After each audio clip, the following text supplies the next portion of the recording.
Gələn ayaqlarınız var olsun. Əziz dostlar. Mən qardaşdan yetim qaldım.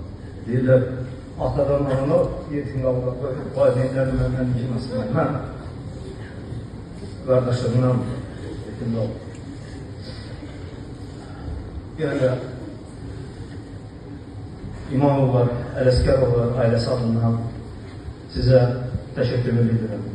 Dövlətimizə, ölkə başçısı, cənab prezidentimizə, Respublikanın birinci xanımı Mehriban xanım Əliyevə, Dövlət Təhlükəsizlik Xidmətinin rəhbərliyinə təşəkkürümü bildirirəm.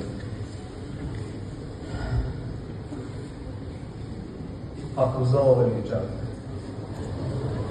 Əgər kiməsə borcu qalıbsa, xahiş edirəm, mənə yaxınlaşın, palalaşın.